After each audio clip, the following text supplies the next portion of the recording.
is seeing little or no growth in the state funding formula, and then after the phase-in is complete. And in fact, we're seeing a decrease in the upcoming school year in state funding and a big decrease in the 2011 and 2012 year, as the expectation is the funding formula, that the formula will not be fully funded. We talked a little bit about how we can, where our money comes from. Another way to grow our revenue would be for our taxable base to increase. Unfortunately, we don't see any significant increase that's going to result in more money for the school district. Our transportation and PAT, parents as teachers budgets, were already reduced this year, and in fiscal year 2011, the state budget has a decrease for transportation and a significant decrease for PAT. And then also, about 10% of our money comes from from sales taxes, and those state sales taxes, where that money comes from, those collections are down as well. So, in summary, from a revenue perspective, we essentially see revenue as flat, and in some cases, it's declining in the next few years as the state of Missouri has some budget woes. And just remember that St. Joe is unique in that we rely heavily on the state of Missouri, and that our property tax base is not increasing. So what do our expenses look like in the next 5 years? Well, just like everything else in life, we have to deal with inflation, and which results in about $3 million more a year that we have to spend. Most of that has to do with raises for our employees, which, as you can see here, we only have listed 1% increase for those employees. Our expenses go up $3 million a year, also because of advancement on salary schedules, which is steps in educational attainment for our teachers. Our expenses are going up because we're required by law to increase our retirement plan contributions. Just like everyone else, our health insurance costs are increasing. We expect to see a 10% increase annually. Fuel and utilities will continue to go up. Our student transportation costs will continue to go up, and the cost of our school lunches also continues to go up. I'm going to skip through some of these key assumptions and just take us to what this 5-year projection looks like based on what we know right now. So this is, let me tell you a little bit about how to understand and explain what you're seeing here. This is about as simple as you can get when it comes to a financial statement. For this upcoming school year, we're projecting $112 million in revenue. We're going to spend $110 million. And we're going to, with all that, we're just about ready to break even. We'll actually add $1.7 million to our reserve, which is 30.7% of our total expenses. That's fine, but as you're going to see, year 2, things start looking bad. You got about a $6 or $7 million decrease in year 2. That relates mostly to state budget cuts to the tune of about $4 million. Then you also have a $2 million annual decrease because we're losing $2 million in federal stimulus funds.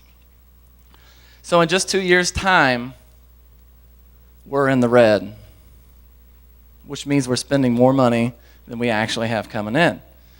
I don't care if you're a state government, a private company, or just a private individual, deficit spending is not good. So we've got a real problem on our hands. So there's 2 solutions: increase revenues or decrease expenses. If we're going to increase our revenues, we can do it 2 ways. We can do it from state money or from local money. Unfortunately, we see that state money is staying flat, if not declining. And then there's 2 ways to increase your revenue from local sources. One is increase your taxable base, or increase your local property tax rate. Now let's talk about expenses. You can see here that we're starting to deficit spend by the tune of about $9 million in just a few years' time. So in order to cut $9 million out of our budget, you would have to, if you take the average teacher in the St. Joe School District, and Tom's going to talk a little bit about this, makes $42,000 a year. If you're going to cut $9 million out of our budget, that's the equivalent of firing 214 teachers. That's 25% of our whole staff. So for $9 million, if you want to cut that out, you're going to have to let go a quarter of our staff. And let's talk about what it would take to increase our revenues to the average citizen. I want you guys to write this down. Our assessed valuation here in Buchanan County for our school district is $1 billion, just about $1 billion even. What that means is for every penny that we levy on our citizens, that results in $100,000. So if we want to increase our revenues by $9 million annually, $9 million divided by $100,000, it ultimately results in 90 cents increase in your property taxes. Okay, great. My taxes are going up by 90 cents. What does that mean? Well, I'm going to put this in terms of the average homeowner. The average home price, or perhaps the median home price, I'm not sure, but approximately the average home price in St. Joe is $75,000. So if you have an average home and we're going to increase our revenue by $9 million a year, that's going to mean an increase in $11 a month in your property taxes. Only $11 a month. So you can either you can save $11 more and put that to our kids' education, or you can let go 25% of our staff. That's kind of what the future looks like here for the St. Joseph School District.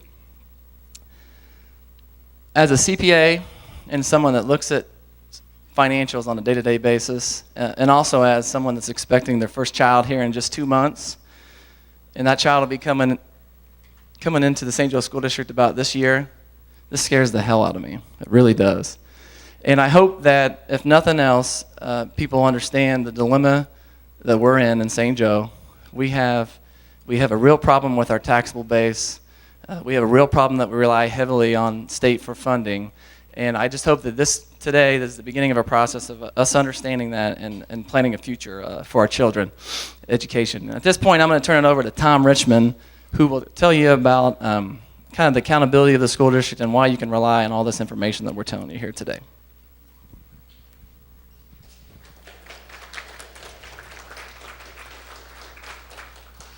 I'm going to assume that applause was for me. Yeah, thank you. My name's Tom Richmond. I'm manager at Altech, and I had a long resume prepared, and then I realized I know a number of you out there, so I won't say those things because they're not true. I've been a long-time resident of St. Joe, and in fact, graduated from Central High, dear Central High, when the buildings were new, frankly, but a number of years ago. And I'm up here as a part of the Citizens Advisory Council, and maybe my number one criteria or qualification is that my wife and I, tell a quick story, my wife and I were recently driving home from Columbia, Missouri. Does everybody know Columbia, Missouri? Oh yeah, now we're talking. That's what I'm looking for. From Columbia, Missouri, and our fourth child, our daughter, just successfully graduated. Of course, we were cheering that on for a number of reasons, but she had just graduated.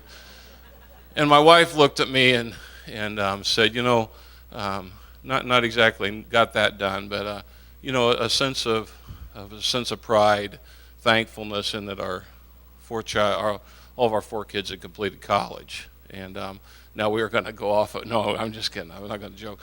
But what I really want to say on that is, as we reflected on that thankfulness, part of the people I want to thank for that being the case is you all right here. I want to thank you for investing in our children, helping us with their education and raising them so that they can continue on in their life. And so I'm a recipient of the generosity and the work of many of the school administration and the teachers that are here, and the community itself. And so I want to tell you I appreciate that. I get the opportunity to talk with us a little bit about school district financial accountability, and I'm going to cover this pretty quickly, but there's a number of items that I'm going to talk about here regarding fiscal oversight, because one of the questions that I think is important when we talk about finances of this range is, are we doing what we say we're doing? Do we have financial accountability? That would be what happens if you push the wrong button. There are several safeguards we have in regards to this area. Number one is we have an annual